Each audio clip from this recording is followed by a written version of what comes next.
जन आक्रोश मोर्चामध्ये आमदार सुरेश अण्णा धस दाखल झालेले आहेत। आपण त्यांच्याकडून जाणून घेऊयात। अण्णा, मोर्चामध्ये दाखल झाल्यात, पुण्याच्या मोर्चामध्ये दाखल झाल्यात, काय भावना आहेत?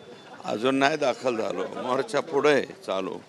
वाल्मिक कराडच्या तपासामधले जे अधिकारी आहेत ते वाल्मिक कराड यांच्या जवळचे आहेत असे म्हटलं जात आहे, त्यांच्या संमतीत आहेत। रीतसर उद्या आम्ही पत्र देऊ, ते लोक बदलून घेऊ। जे आरोपी होते ते फार गुजरातपर्यंत पोहोचलेले होते, त्यानंतर पुणे कनेक्शन पण त्यांचं आहे। कळेल ना पुणे तिथे काय होणे। काय मोर्चाच्या माध्यमातून काय भूमिका आता लोक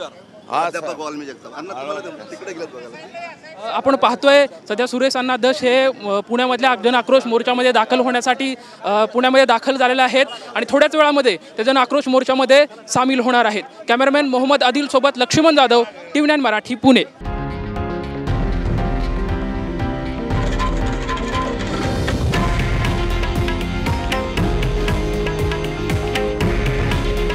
हे आहे देशातील नंबर 1 न्यूज नेटवर्क आणि आपण पाहत आहात TV9 मराठी।